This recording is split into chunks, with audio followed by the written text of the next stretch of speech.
Hello everybody, welcome to the first of many, potentially, unlikely, of my usual walking around a field and speaking absolute twaddle about FPL and just some FPL musings.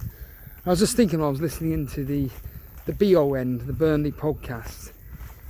I don't know why, I was just thinking FPL, even though Burnley aren't even in the Premier League this year. But I was listening into the Fantasy Football Scout Spaces last night and been listening into Planet FPL's Correspondence Week, just the odd episode here or there, the ones that I'm interested in, like Leicester, Ipswich, Crystal Palace. Essentially the episodes which I feel I don't know much about the teams, but I'm considering assets from their particular teams, i.e. Davis of Ipswich or Mavididi of Leicester. Aman Luger put me off. It's brilliant, isn't it, when the own correspondents of the particular team say don't bother going with them. Then of course you had FPL local lord saying about the fact that he doesn't feel that Salah is really worth having, but Jota is, because it's a case of do you either have Haaland, Salah, both, neither, then who to have instead. And then last night on X, one of the Newcastle correspondents, he basically put out a post essentially saying that he isn't particularly confident, a 45% chance of Gordon starting game week 1, and there was a lot of talk about Jacob Murphy, my hero. Nuclear Atoms will be aware of Jacob Murphy, and anybody that watched from 2 seasons ago, I think it was, where Jacob Murphy scored, I think, 2 goals and got an assist for me as a differential. Because remember, it's all about differentials. Gotta be about differentials. And essentially, is he going to be starting game week 1? And then I was thinking, maybe I could go down this route of, rather than a 3-4-3, a 3-5-2. But then I'm just like slapping myself across the face and going, Steve-O, you've pretty much set your team as it is. You're happy with who you've got. I mean, the players that I have got, genuinely, I am legitimately happy with my defence. Martinez, their fixtures are actually really, really good from a defensive point of view. I know in pre-season they haven't been particularly great by all accounts, but it's pre-season. Aston Villa's fixtures are actually pretty good, and I think there will be a few clean sheets on the way. Plus, from my personal point of view, of the 4.5 million goalkeepers that I'd consider having, Henderson is the only real one of Crystal Palace, but Crystal Palace fixtures aren't that great. People make out that they are. They're not that great. And the 5 million slots Everton, I don't really care for. And I'm thinking Arsenal, Raya at 5.5. No, it's just too expensive for me for a goalkeeper.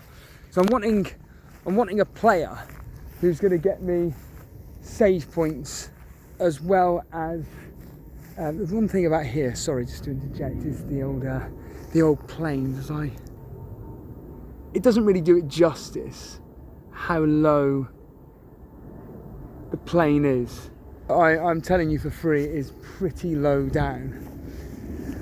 But yeah, for 5.5 million goalkeeper, who I don't think is going to get that many saves, and to be honest, again, in the opening fixtures, they're not brilliant. Not from a clean sheet potential anyway. Wolves at home, yeah, maybe, but I'm not really fussed with Arsenal. I think moving further down the line by about game week 5, game week 6, where their fixtures just about turn, I think at this point that's when I'm probably going to seriously consider looking at Arsenal. But until then, I'm kind of happy with attacking Man City, Liverpool, Fulham. But certainly I feel that there are some teams I just want to attack, and I want to go with the odd I say the odd, I've gone with one differential punt for 1 week, which is MIDFIELD of Leicester. I just want to have him for one game, and then it's literally just move on to Smith Rowe and be happy with a double up with him and Muniz. I know there's a few people on X worried about the fact, oh, but I don't want double, if not triple Fulham. Again, don't worry about it. Just whatever players, whatever teams you think are going to do well, that's always the best strategy to go for.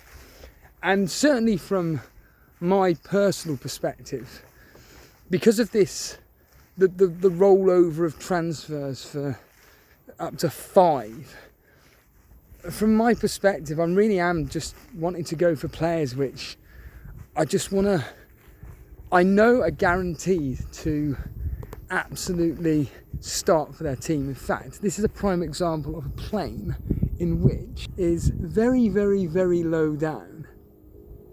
And that plane is massive, by the way, but it genuinely doesn't do it justice how low that is.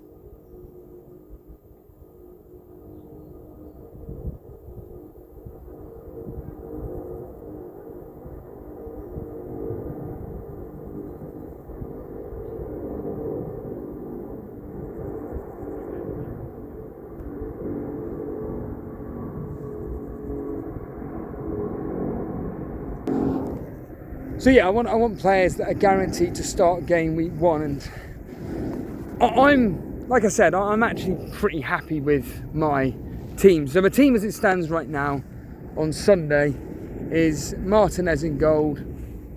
We then have the back 5 of Vardiol, Byrne, Davis, Robinson, and someone else who I've completely forgotten about. It's brilliant, isn't it? In the midfield, Nkuku, MIDFIELD, Salah, Gordon. And then up front we got Muniz, Haaland and Isaac.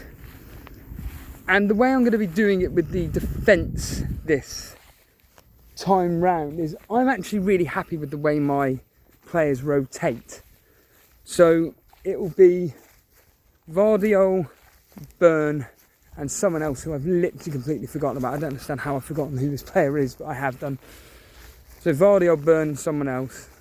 And the following game week is going to be Robinson playing instead of Dan Byrne, because Robinson is got a Robinson's at home to Ipswich or Leicester. Well, I think it's Leicester, isn't it?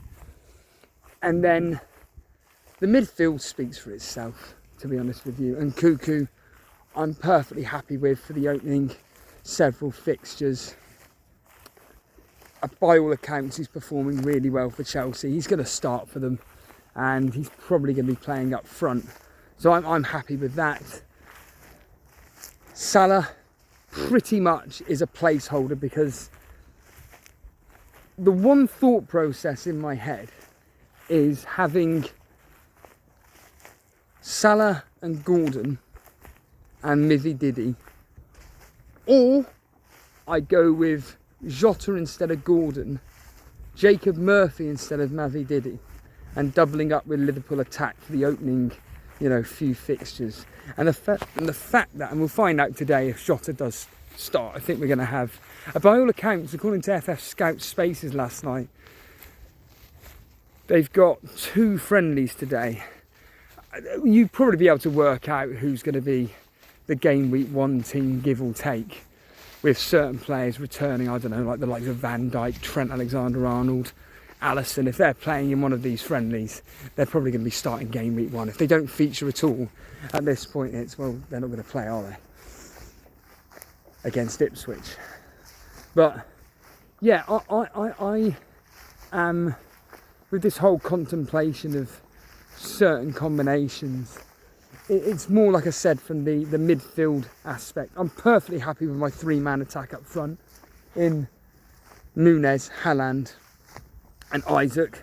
They all speak for themselves.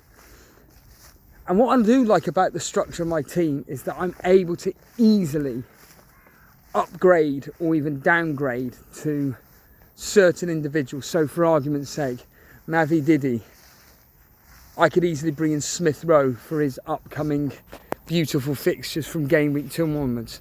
Even this Minter of Brighton, 5 million my understanding is, and I can easily bring him in if he starts game week 1 and looks really promising. It's then, well, I can then just bring him in for the upcoming game weeks, because by all accounts, again, he's another one that's performed really well in pre-season for Brighton. And I think just going into game week 1 with a set 11, which I'm relatively confident I'm happy with. I mean, like I say, this individual who's the Newcastle correspondent, yeah, he's confident that Anthony Gordon is going to start for Newcastle, which even I'm pretty confident he'll play. So I have no problem with that at all.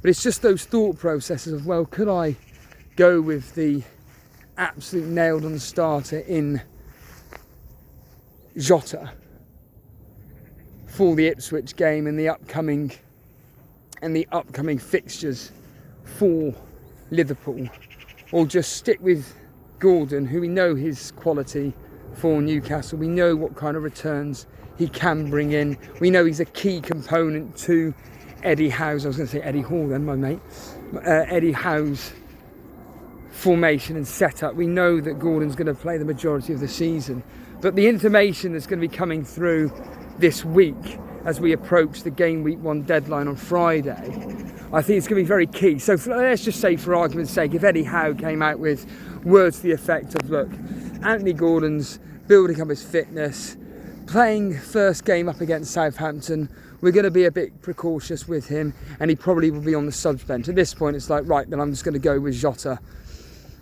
Done. And then potentially then having Jacob Murphy for Mavi Didi. But I have a feeling, and this is what I'll be predicting for the game week 1 score predictions on Wednesday evening, 8 o'clock with me and Jason. I don't know why, I've just got 4-2 in my head to Tottenham. It's based on absolutely nothing. It's just the simple fact that Tottenham at the moment in pre-season are scoring goals for fun. That's another option as well that is a serious consideration, is Kulusevski. He's been performing exceptionally well, but I did a bit of digging. Oh yeah, and what exactly do you mean by digging, Steve-O? I just went on X and just typed in Kulusevski and just went to see people's opinions on Kulusevski. Quite a lot of X posts were basically saying that he's performed okay, but actually he's been very fortunate to get the goals. Now again, this is what, 5 or 6 X accounts that have spoken about Tottenham's pre-season matches, but it doesn't bode well. So maybe back it off from Kulusevski, but now we've got Solanke that's moved to Tottenham. Unfortunately, with those price points, I can't just go straight from Muniz to Solanke if we see that Muniz isn't performing particularly great, but Solanke is. So that's a bit of a downside. However, you know, Solanke needs to settle into this new team. We know they're very attacking, Tottenham. We know that Solanke is going to be the focal point of that particular Spurs team. So, like I say, going into this particular game week 1 and moving forward for the first few game weeks, I really do think, from my perspective, just going into it pretty safely. I've just realised who the player is I've got in for my third proper defender as well, as we're talking about Spurs. It is Porro. So I've got Vardio, Porro, and then those two are going to be starting pretty much every single game. And then it is going to be a simple case of essentially whoever I think's got the better fixture. Is it going to be Byrne? Is it going to be Davis? Is it going to be Robinson? The only downside to Fulham from a defensive perspective is they've lost the likes of Tim Ream. Palhinha is a massive loss, I think, for Fulham. Those two individuals were key to some of Fulham's defensive stability. But again, Robinson with his incredible attacking prowess, I'm pretty happy with owning him, to be honest with you. And again, there's thousands. There isn't, Steve.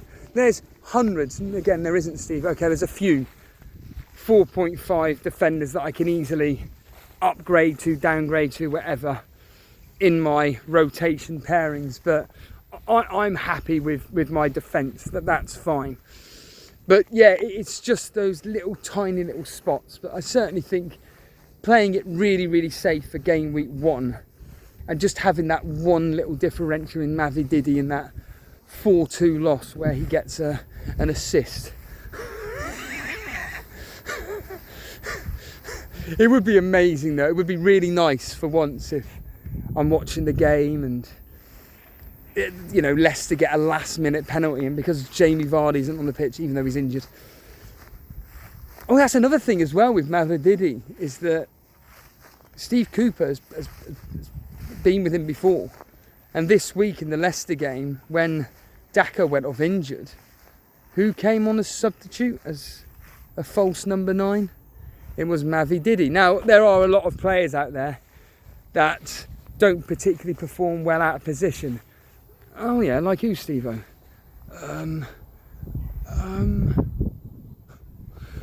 Sterling? I don't think Son's that great, is he, when he's playing through the middle? But there are certain players that don't perform well in positions they're not used to, and I think Mavididi may be one of them. But again, it's one game that I'm looking at. And if he looks shit, oops, first swear word, if he looks rubbish, then so be it. And we move on to the next player. Like I said, Smith Rowe, Oscar Bob,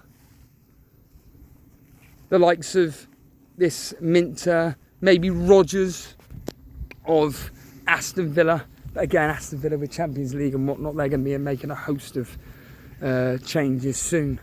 Even, talking of that 7.5 million slot in my team, or even 6.5, if Nkuku's looking a bit near, will Leon Bailey of Aston Villa, will he pop up with the goods, and maybe I can just swap over to him? Like I said, will Kulusevski kick on with his pre-season form?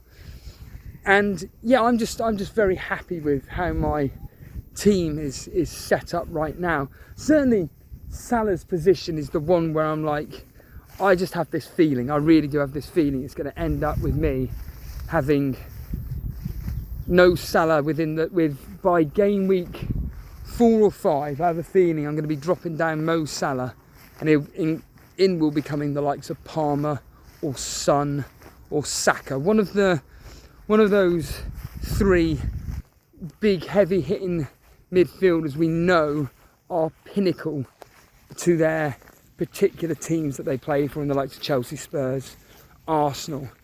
And I just feel that if Salah has another season like he did last year, or starts off the way he did last year,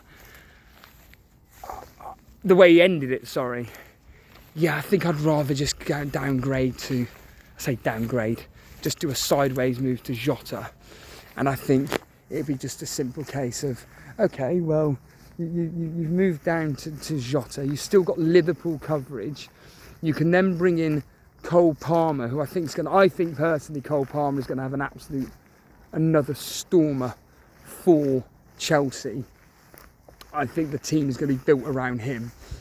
And then the likes of Son, and maybe, if you are looking at other Tottenham assets in Solanke, whether that money can be used to upgrade Munez or whatever the thought process are at the time. But certainly going into game week 1 with the team of Martinez, Porro, Vardiol, Byrne, Mavididi, Nkuku, Salah, Gordon, Isaac, Munez and Haaland, it's about as safe and as template as you can get.